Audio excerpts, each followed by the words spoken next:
Pessoal, agradecer primeiramente à escola, a diretora, toda a comunidade de Porto Garibaldi. Sobre o Instituto, a gente tem hoje alguns projetos acontecendo aqui na região. O Made RS é um deles. Nós temos também o projeto Arco-Íris, que visa ajudar idosos que foram atingidos pelas enchentes. Então, algumas pessoas aqui da comunidade já receberam, seja atendimento psicossocial, seja móveis dentro de casa. E tudo isso é possível através do Instituto Soplos, né? E das leis de incentivo fiscal, que permitem que grandes empresas doem uma parte do seu imposto de renda para essas causas. Então a gente conseguiu, né, levar os equipamentos para a escola, conseguiu levar essa ajuda para idosos que foram atingidos pelas enchentes, e a gente busca, né, seguir plantando coisas boas através desse tipo de projeto.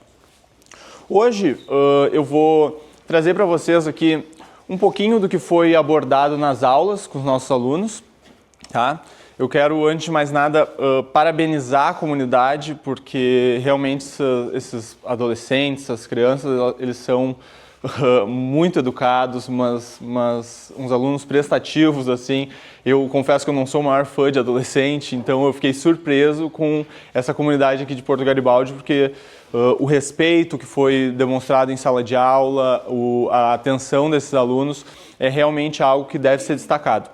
Então, não estou falando isso da boca para fora, estou muito orgulhoso desse pessoal aqui e sei que estão faltando alguns que também, né, demonstraram seus méritos ao longo do trajeto. Então, agradeço a escola, agradeço a comunidade, agradecemos também o Nubank, que quando a gente levou o projeto para o Nubank, eles falaram: vamos patrocinar o projeto inteiro, mas a gente precisa apenas de uma oficina voltada para a educação financeira e empreendedorismo. Então, o Nubank demonstrou essa atenção especial a esse fator que é tão importante, a gente às vezes deixa passar despercebido, né? Não é uma matéria que os alunos têm acesso com frequência, então eu levo muito isso para o nosso conhecimento. Acho que conhecimento básico de finanças, conhecimento básico de economia, às vezes pode ser o diferencial na vida de um ser humano. Então a gente vai falar um pouquinho sobre isso, abordar esses tópicos com vocês e vamos deixar aberto a perguntas também. Se alguém tiver alguma dúvida, estamos à disposição, tá? Vou tentar ser breve, não entrar em termos muito técnicos, mas também trazer algum conhecimento, alguma expertise diferente e dando andamento, então. Quando a gente fala de finanças, eu trago 4 fundamentos básicos, a gente abordou bastante isso em aula, que são necessários para se ter um norte, né? Uma base para o mundo das finanças. Então, quando a gente está falando de finanças, alguns pais aqui responsáveis devem ter conversado com os alunos sobre isso. A primeira coisa que eu defino é a questão do orçamento. Então, o orçamento é basicamente entender qual que é a sua receita, o que está entrando mensalmente. Eu pedi para os alunos em sala de aula identificarem quais eram os gastos fixos que uma família tem. Então, ao saber o que é a receita, o que está entrando, o que eu tenho de gasto fixo, eu já tenho um norte, eu já tenho uma base para estruturar a minha vida financeira. Então, através da educação financeira, a gente busca, a primeira coisa de tudo, identificar qual que é o meu orçamento e qual que é a minha despesa mensal. A partir do momento que eu tenho uma média de gasto fixo, eu sei, né, exatamente com o que eu consigo trabalhar. Em termos de investimentos, poupança e gestão de dívidas, que são os outros tópicos que são muito importantes. Por que o segundo é gestão de dívidas? Porque na hora de estabelecer a vida financeira de alguém, a primeira coisa que a gente faz depois de levantar o orçamento é olhar para a gestão de dívidas. Muitas dívidas, a gente tem juros incorrendo sobre elas, né? No mínimo uma correção monetária, para ser justo. Então, no longo prazo, isso pode nos atrapalhar muito. Eu trabalho muito na perspectiva de juros positivos e juros negativos. Os juros positivos são quando a minha poupança ou o meu investimento, eles estão acarretando juros a meu favor, né? O meu dinheiro está crescendo graças a isso. E os juros negativos são o contrário. Então, se eu não tenho essa gestão de dívidas, eu não tenho esse olhar para cuidar do que está em atraso, acaba que vai gerando uma bola de neve e eu posso muito bem ser atropelado por ela. Então, gestão de dívidas é uma perspectiva muito importante na hora de tratar da sua vida financeira. E sobre poupança e investimentos, eu diferencio da seguinte maneira, tá, pessoal? Poupança não é necessariamente aquela aplicação da poupança, tá? Poupança, para mim, é igual a segurança. Então, a poupança, eu sempre, nas minhas assessorias, quando eu estou instigando alguém nesse mundo das finanças, busco trazer rendimentos acima da inflação. Então, hoje, qualquer banco com o qual vocês trabalhem, eles vão ter opções de aplicar o seu dinheiro em rendimentos que vão render acima da inflação. Então, é LCI, LCA, CDI, CDB, Tesouro Direto, são opções que o próprio banco de vocês dá para deixar uma aplicação ali. Cada uma delas tem uma especificidade. Então, por exemplo, a última vez que eu vi o LCI e LCA, tu tinha que deixar pelo menos 9 meses o dinheiro aplicado, mas tu tinha a garantia de que aquele dinheiro iria render acima da inflação. Então, poupança para mim é igual a segurança. A gente aborda muito essa perspectiva que a pessoa que poupa, ela tem que ter uma noção sobre a inflação. Ela tem que ter uma noção de que no médio e longo prazo o nosso dinheiro ele vai desvalorizar, o nosso poder de compra ele vai cair. Então, se eu deixar o meu dinheiro na moeda fiduciária, ele vai acabar tendo uma perda do poder de compra. Eu acho que isso é uma questão que a gente tem que abordar com os jovens desde muito cedo, né? O jovem tem que estar no final do ensino fundamental, início do ensino médio, tendo essas noções básicas de finanças, de inflação, o que é um juro acumulando negativamente, o que é o juro acumulando positivamente. E sobre investimentos, pessoal, investimentos a gente já vai levar para outro lado. Diferente da poupança, o investimento ele incorre em volatilidade. Então, o que é essa volatilidade? A partir do momento que eu invisto em algo, eu não posso ter uma visão de curto prazo. O investimento, ele pode muito bem subir ou descer no curto prazo. Então, eu tenho que estar ciente sempre de que o investimento, eu tenho que estudar muito ele antes de botar o meu dinheiro nele, eu tenho que ter os fundamentos por trás desse investimento. Por que eu estou botando meu dinheiro ali? Por que eu acredito que aquilo ali vai valorizar? E isso não se aplica apenas a ações, né? A gente vê investimentos em empresas, por exemplo. Se eu quero abrir uma empresa, eu vou estar investindo meu tempo, meu dinheiro nessa empresa. Então, é importante eu fazer o que antes de mais nada? Estudar muito a respeito daquele conteúdo, aquela matéria por trás, né? Por que eu estou investindo meu dinheiro naquilo? Qual que é o fundamento por trás desse investimento? Então, isso foi uma coisa que a gente falou bastante em sala de aula, eu espero que os nossos adoráveis alunos lembrem disso sempre, para que a gente tenha um retorno, seja sobre a poupança, seja sobre o investimento, mas sempre pensando no longo prazo. A questão da gestão de dívidas, eu ilustro aqui um pouquinho, numa matéria do Poder 360, que fala sobre como está grave a questão da inadimplência no Brasil hoje, né? Quase 50% das famílias brasileiras estão endividadas. Então, como eu falei para vocês, os juros negativos eles vão acumulando e vai dificultar a vida dessas famílias, né? Se é uma família que está bem estruturada, conseguiu se organizar financeiramente, leva mais para o lado dos juros positivos, vai conseguir fazer uma poupança, etc. Mas quando a família está endividada, os juros começam a trabalhar contra essa família. Então a gente tem essa ciência. A primeira coisa que a gente faz na gestão de dívidas é renegociar com os credores, ver o que é mais urgente, o que está acumulando mais juros, para entender como eu posso fazer para melhorar a minha saúde financeira. Porque muitas vezes a gente tem a intenção de pagar aquela dívida, sanar aquela dívida, mas não sabe exatamente por onde começar, não sabe. Às vezes o credor também está meio ansioso para receber, ele consegue renegociar. Então são fatores que a gente, através do diálogo, muitas vezes consegue trabalhar, né?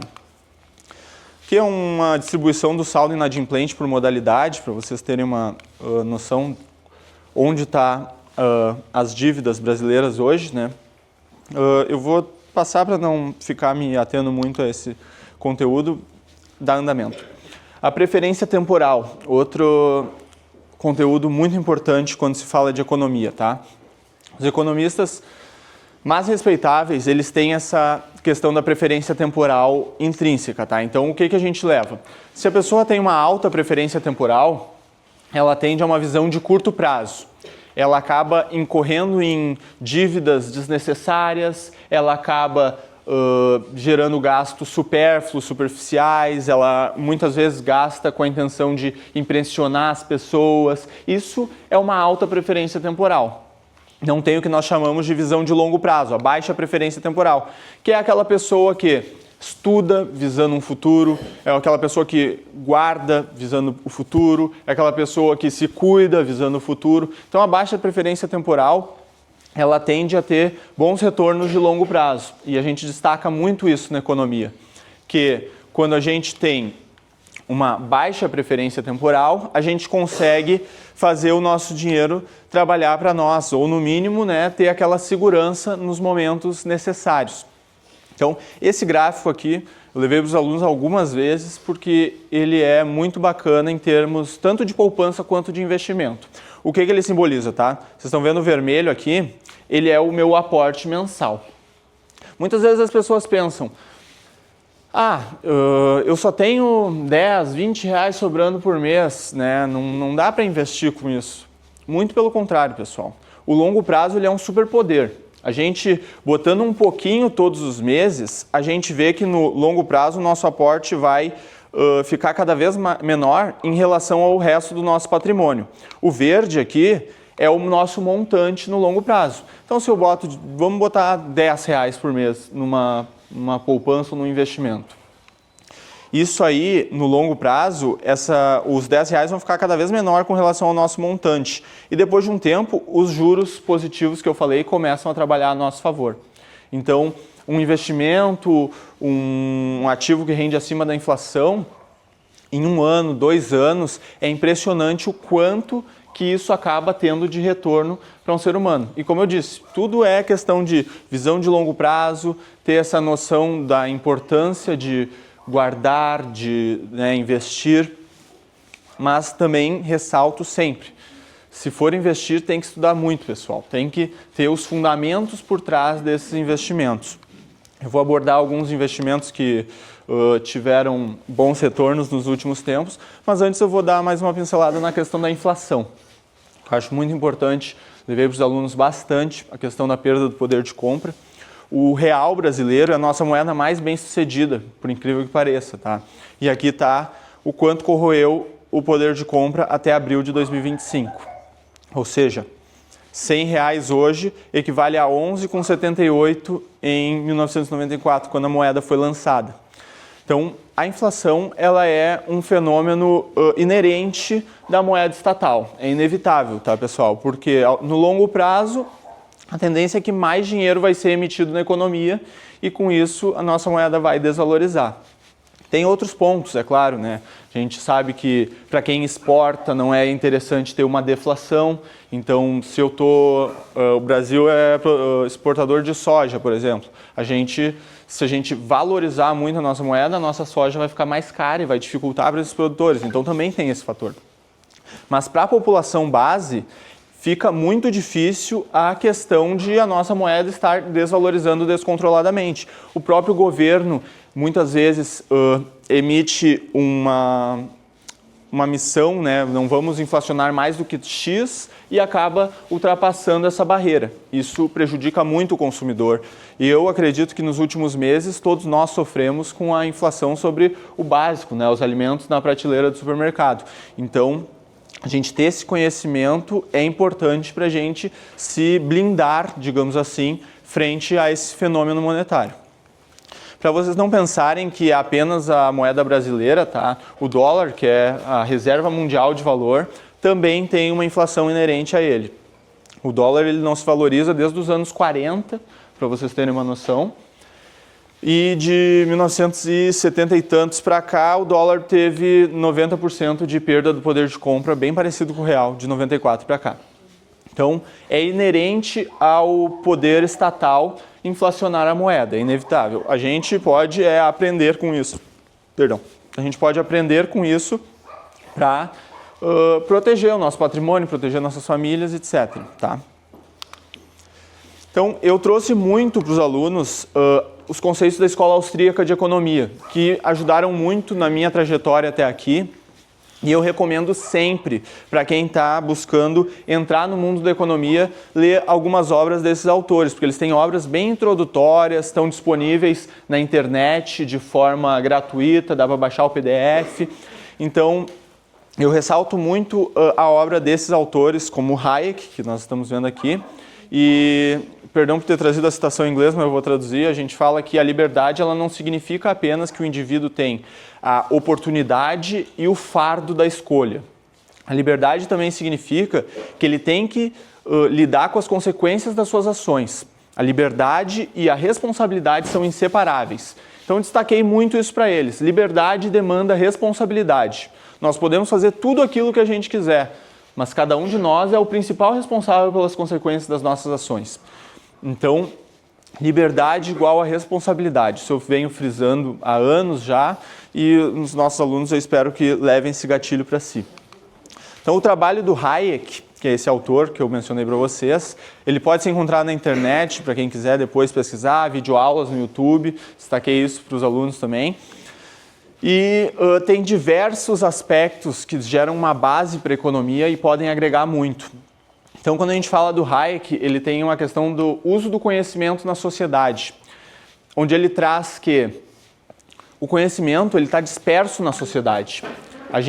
Um ser humano apenas, ele não tem grandes capacidades de produção, de construir. Um ser humano é apenas um ser humano, ele tem um conhecimento muito pontual, né? Mas que quando a gente trabalha em conjunto, existe uma cooperação social, o ser humano é capaz de grandes coisas. Não é à toa que hoje somos bilhões de seres humanos no planeta, a gente consegue, né, produzir comida em massa para todos os seres humanos, não, mas para o planeta inteiro, exportar tecnologias, viajar o mundo. Então, tudo isso é possível graças a essa cooperação social, graças a esses fatores de mercado, através do uso do conhecimento descentralizado na sociedade.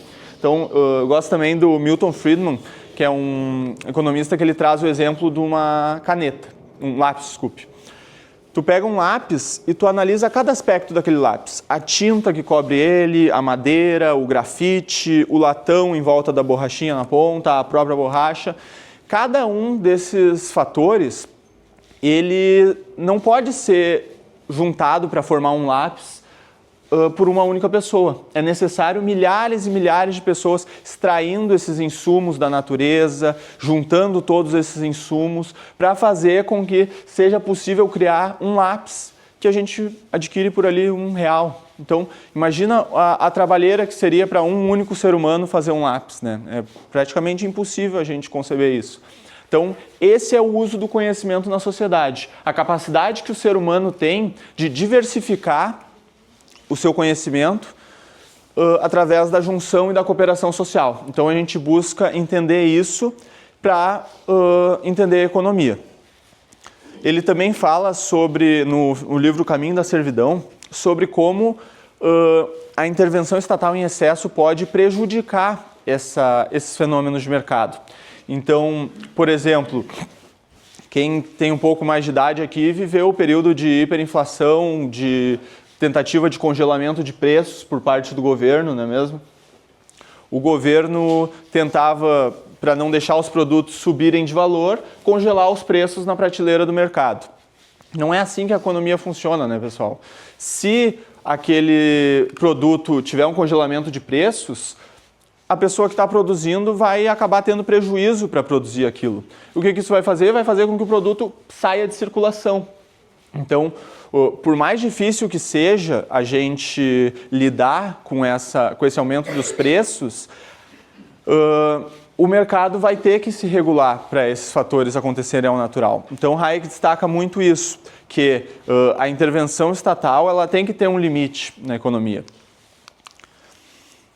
Questão dos preços que eu mencionei, né? Também tem outra questão, a expansão do crédito, essa inflação quando ela é gerada, ela, além de desvalorizar a nossa moeda, ela cria incentivos que podem ser ruins para a economia. Eu vou dar um exemplo, tá?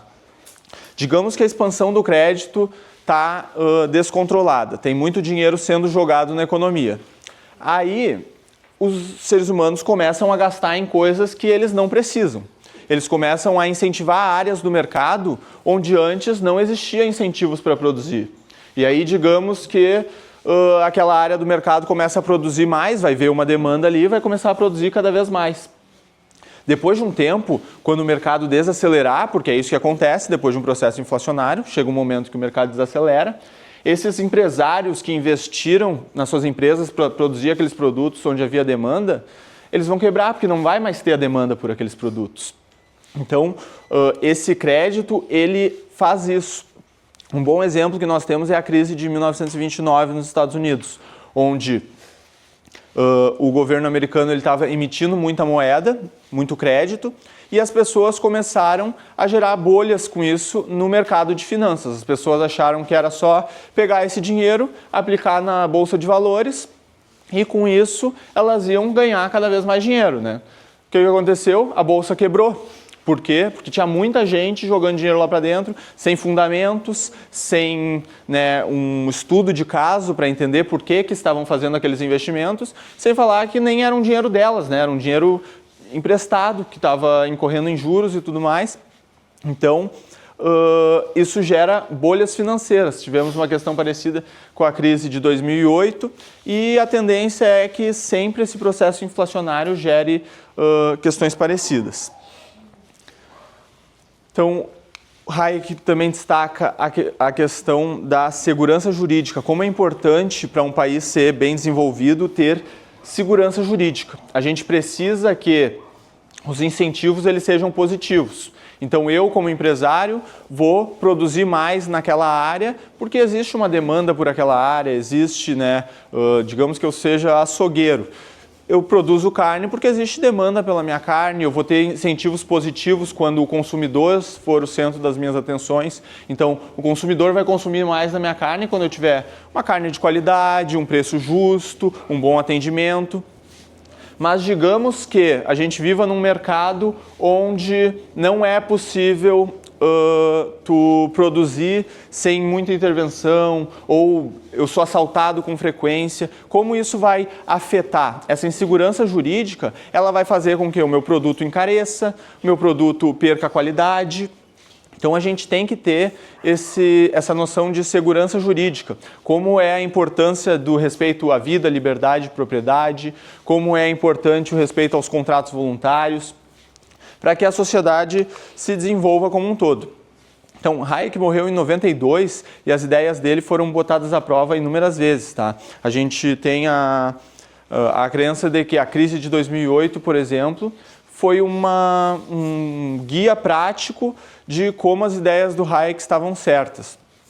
Ele também ganhou o Prêmio Nobel de Economia, algo que coroa um pouco do trabalho dele como economista, mas o próprio Hayek não dava tanto valor assim para o Prêmio Nobel. Ele dizia que a economia não é uma matéria onde todo mundo sabe, onde uma pessoa pode ser entidade máxima, digamos assim. Ele dizia que o interessante é termos debates, termos diversidade de ideias, para que a sociedade evolua, Como eu falei sobre a cooperação social, a mesma coisa no campo das ideias. Quanto mais pessoas estiverem debatendo, estudando, trabalhando, juntando contrapontos, mais vai agregar. E por isso que eu até sugiro que vocês peguem um pouco desse conteúdo aqui e levem para contrapontos, Busquem contrapontos a tudo isso que está sendo observado aqui.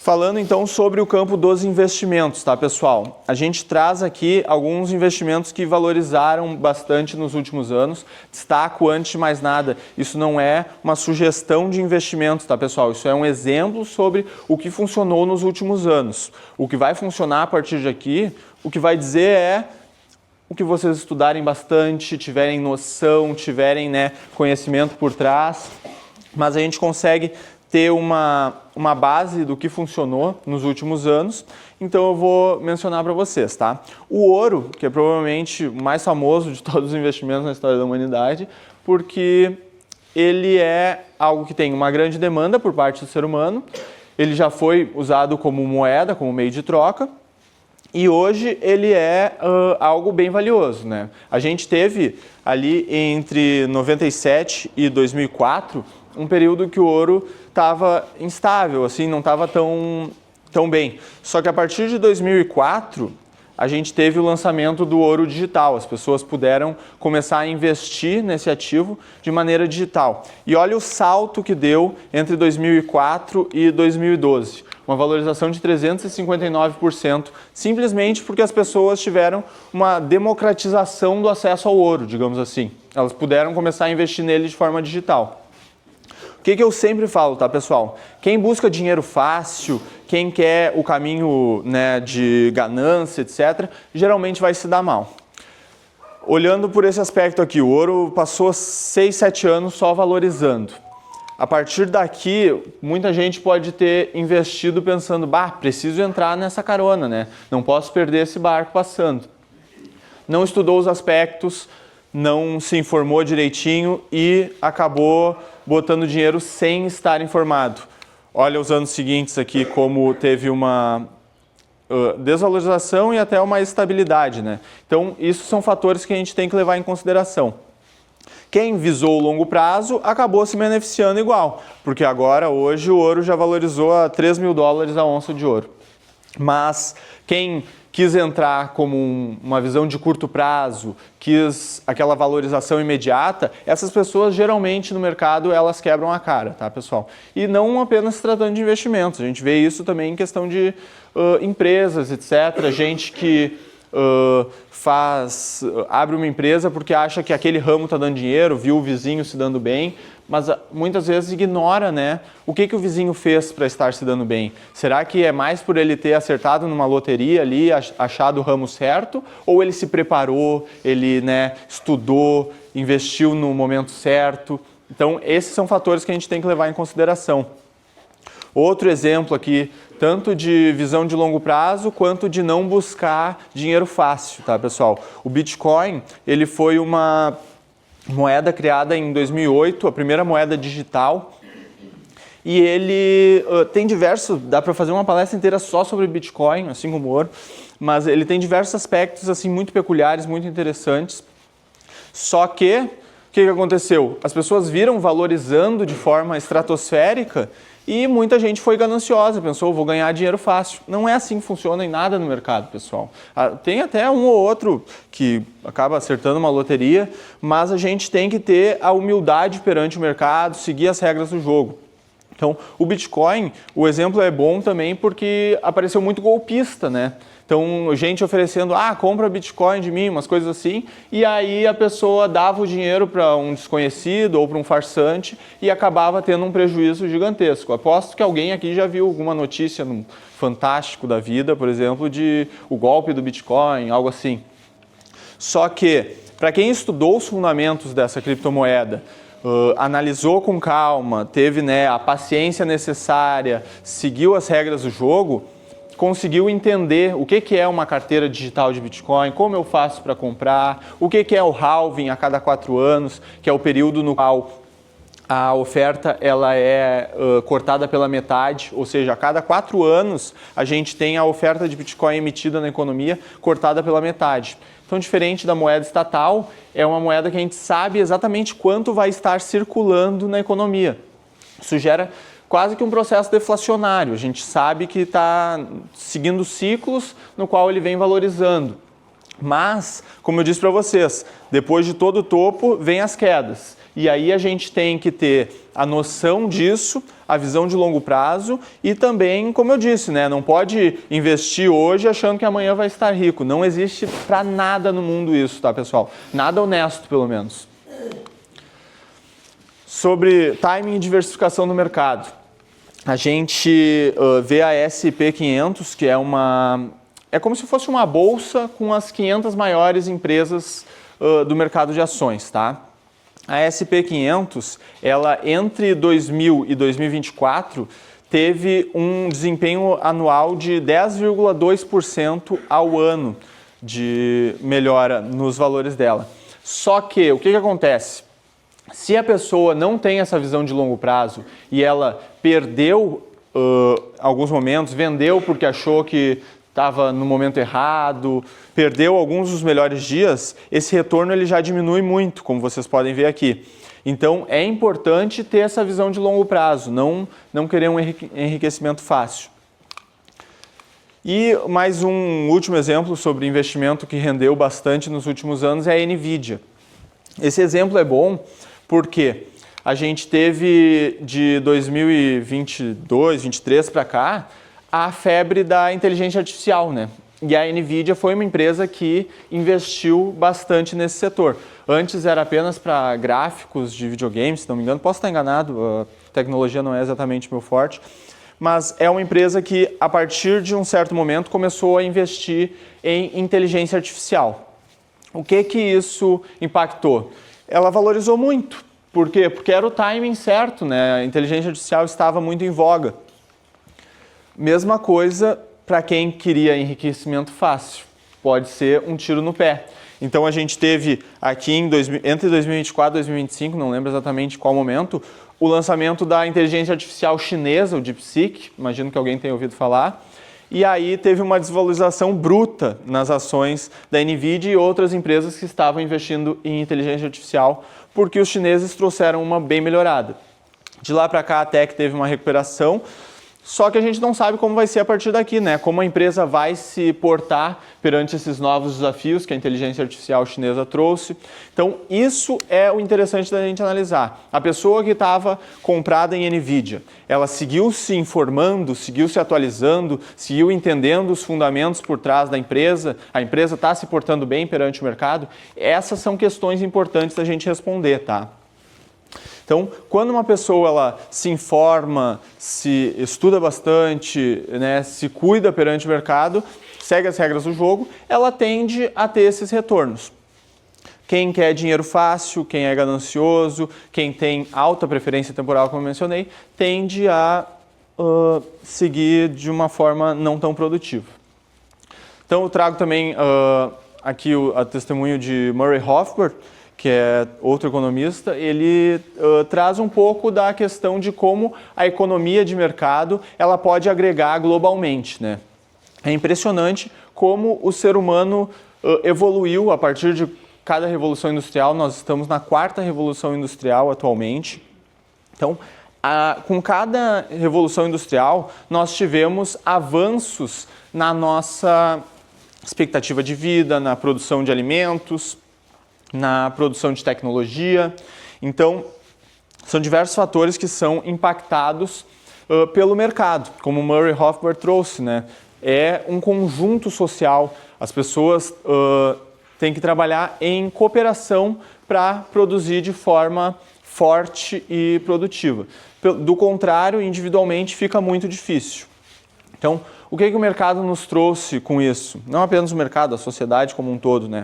A expectativa de vida dos anos 50 para cá, olha como ela melhorou em todos os continentes. Hoje a gente tem acesso a saneamento básico, a gente tem acesso a uma alimentação diversificada, a gente tem acesso a tecnologias, roupas, de forma que a cada década foi melhorando, né? Se a gente trouxesse um pouco do que a gente tem na nossa casa hoje para um rei 200 anos atrás, ele ia achar que o rei era a gente. Por quê? Porque a tecnologia ela avançou tanto de forma que hoje a gente tem recursos que há um tempo atrás eram imagináveis, né?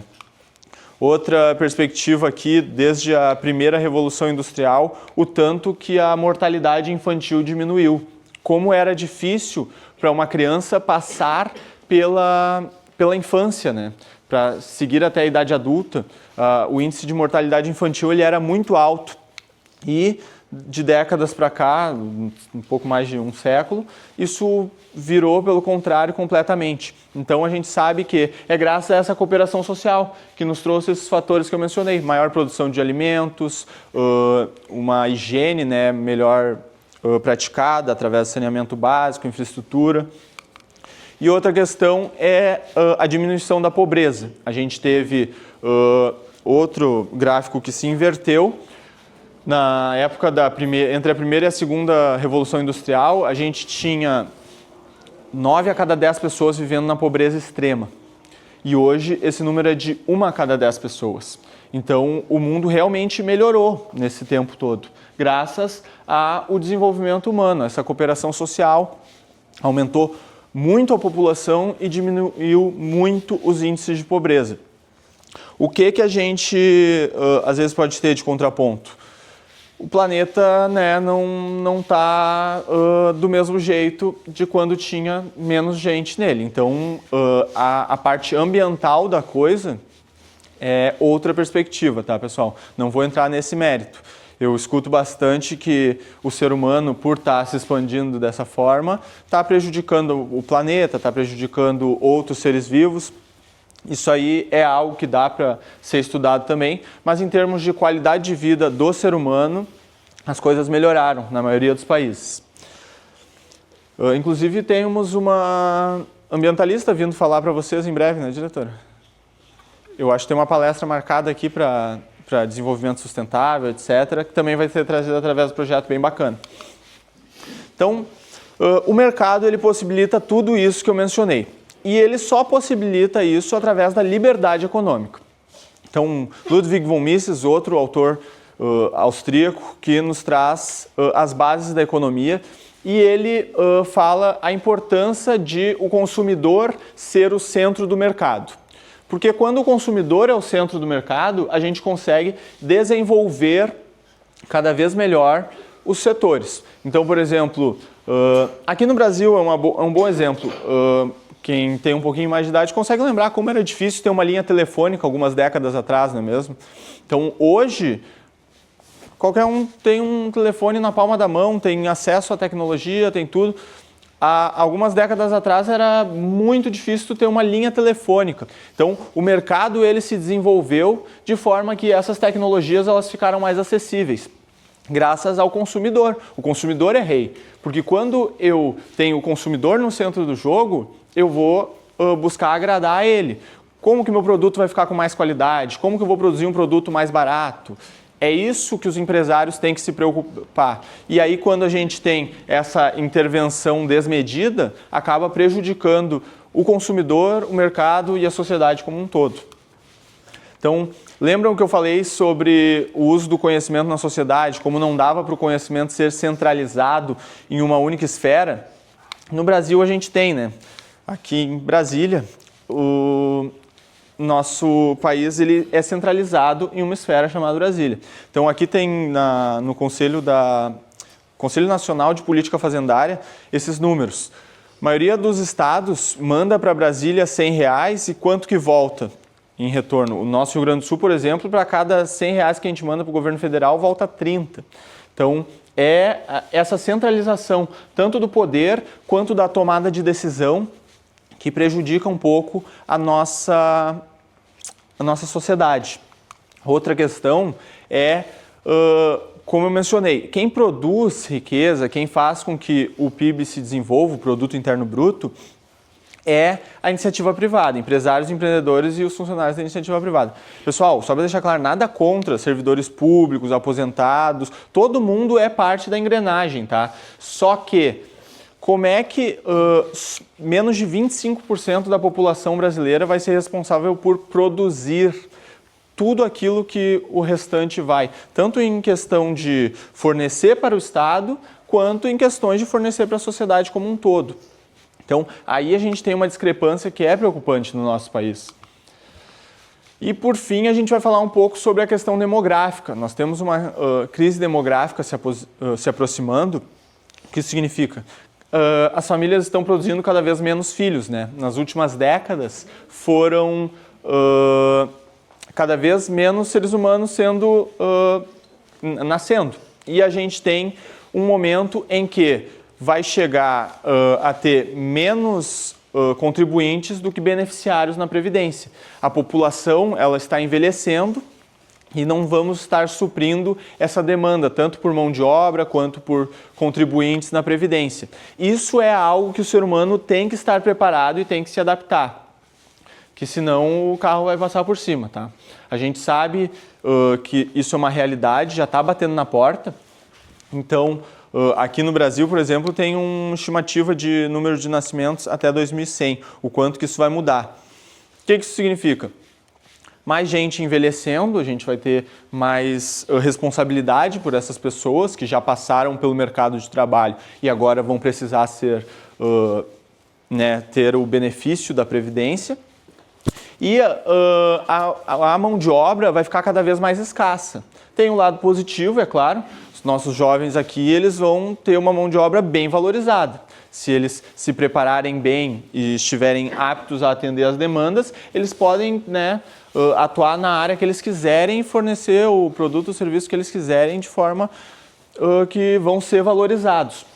O problema é que a mão de obra vai ficar cada vez mais escassa e a gente vai precisar que o mercado se adapte através de tecnologias, etc., de forma a suprir toda a demanda que a humanidade vai ter no momento em que a mão de obra for diminuindo. Isso não é, como eu já disse, um fenômeno apenas do Brasil, né? Aqui nós temos um gráfico com relação aos próximos anos, China, Estados Unidos, Japão e Europa, como todos os países estão, todos esses países estão entrando numa possível crise demográfica.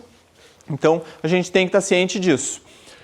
As economias vão ter menos trabalhadores, vai haver uma pressão insustentável sobre a Previdência e o sistema de saúde. Como nós vamos nos preparar perante isso? Como nós vamos, né, tomar as medidas necessárias para ter daqui a pouco uma poupança privada, uma previdência privada, uma saúde de qualidade, né? Não apenas em termos de contar com a saúde, mas eu destaco muito que o ser humano que se cuida, né? Cuida de si mesmo visando um longo prazo. Então, cuidar da própria saúde.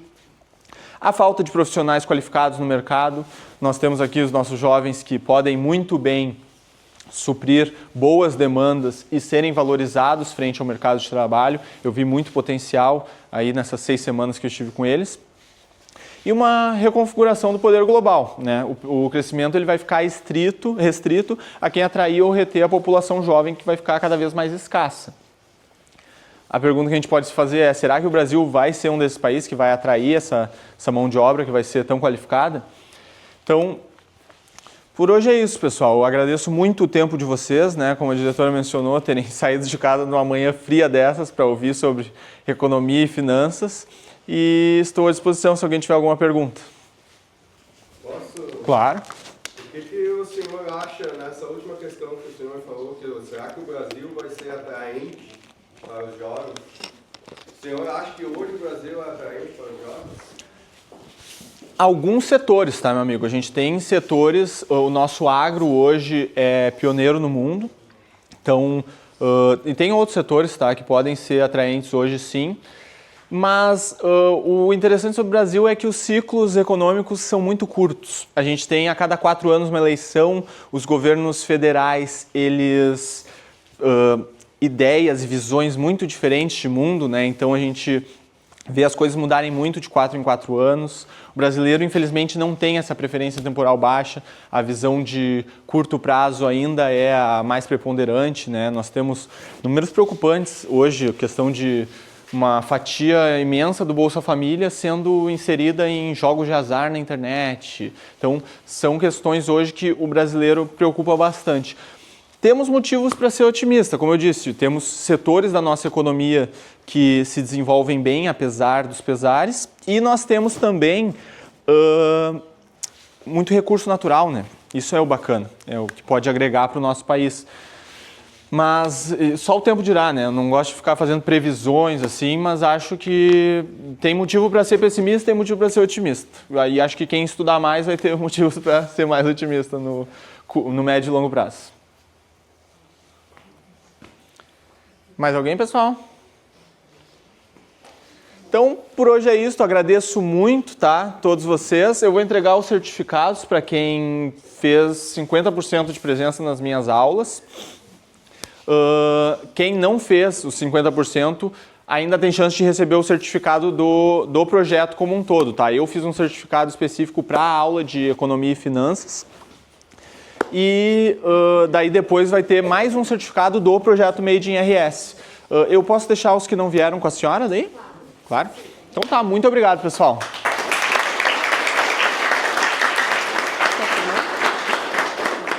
Certo. Ana Beatriz Bocarni Jacobs veio? Ana Beatriz Becker Martins. Pode vir. Aqui, ó, uma lembrancinha do professor. Obrigado, tá? Ah, claro. Ô, Ana, vem cá. Vou tirar uma fotinho pro prof. Eu vou tirar também, vou mandar pra eles.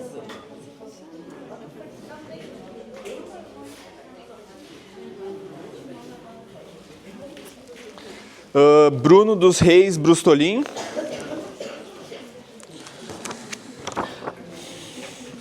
Muito obrigado, meu querido. Vamos aparecer aqui com o projeto de fundo. Segura o cartaz aí. O cartaz não, o certificado. Tá, lembrancinha. Ah, vira pra lá, ó, Bruno. Bruno.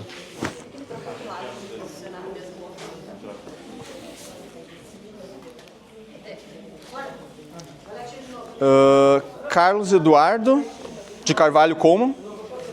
Ah, pessoal, eu lembrei de uma coisa que eu quero destacar aqui. No início do semestre, eu prometi para mim mesmo que... Eu nunca tinha trabalhado com adolescentes, né? Então, eu prometi para mim mesmo que se algum desses adolescentes se destacasse nas minhas aulas, eu ia tirar um livro base de economia da minha biblioteca pessoal para entregar junto com esse certificado. Pega ali na mochila, por favor.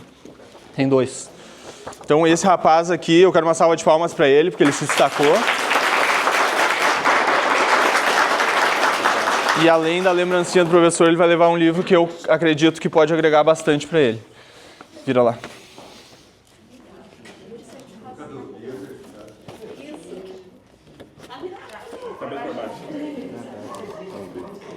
E o livro vira também para ficar a capinha aí. Aqui, deixa o professor vir. Isso. Show de bola.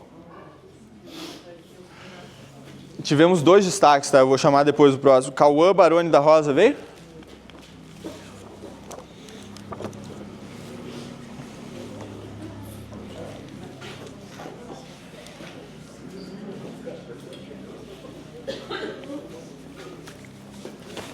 Ó, pra você. Vira pra lá.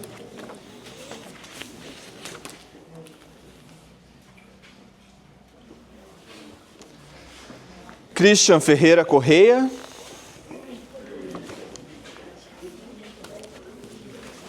Pega aqui.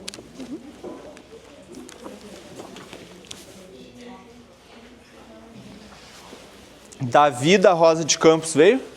Aí.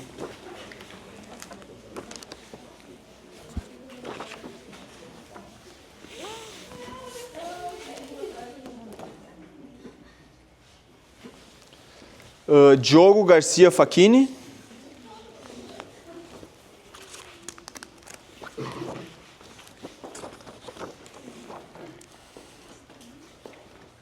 Aí, campeão, meus parabéns.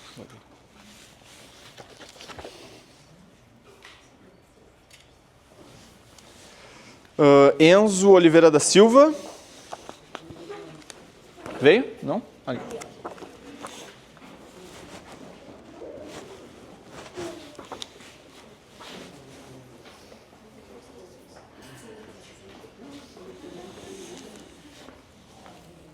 Parabéns, campeão.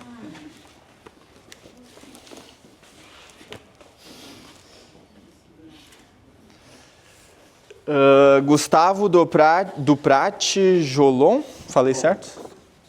Como? Jolon?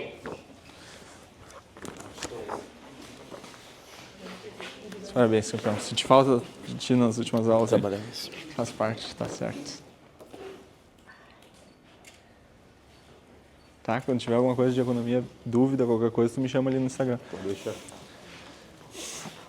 Pessoal, a gente deixou aqui as redes sociais, tá? Tanto do Instituto quanto da minha empresa, que está começando agora o Instagram, mas aí se vocês tiverem depois dúvidas, economia, qualquer coisa, vocês podem nos chamar, tá? Dúvidas sobre os projetos, também podem chamar o Instituto.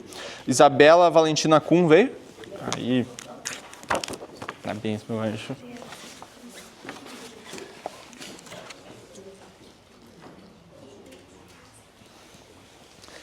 João Pedro Fernandes Mancia. Falei certo? Mancia? Aí, campeão. Pega aqui e aparece pra foto.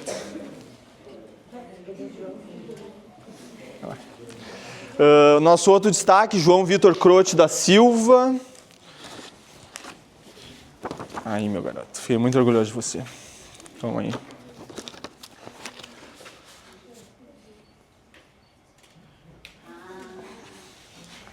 Kathleen Ribeiro Branco, veio? Não. Laura Rodrigues Brustolin. Manuela Azevedo Rosa Alves, veio?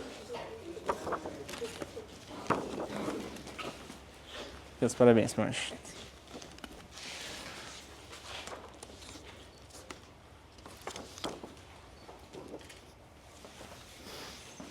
Maria Vitória Souza Maciel.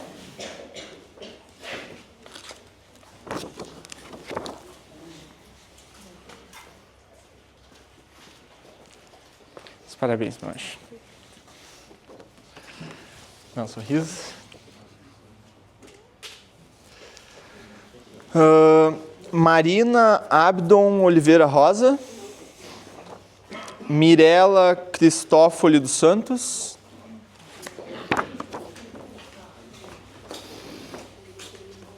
Meus parabéns, meu anjo.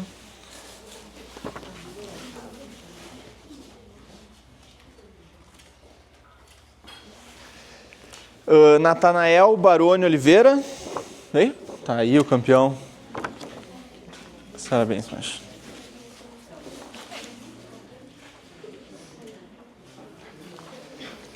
Nicolas Rodrigues Ferreira. Vamos ver. Vinícius Conrad de Carvalho. Dá um sorriso aí. Pera, o chocolate, esqueci. Aí, campeão, meus parabéns. E Vitória da Rosa de Oliveira. Ah, tem mais um. Vitória, vem. Meus parabéns, meu anjo.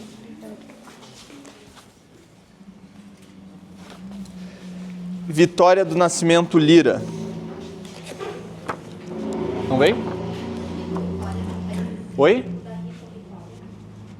Rita foi uma das pessoas que não compareceu nas aulas, eu acho. Então, 2. Claro. Acontece. Tá certo. Muito obrigado mais uma vez, pessoal. Deus abençoe a todos e qualquer coisa nós estamos à disposição de vocês.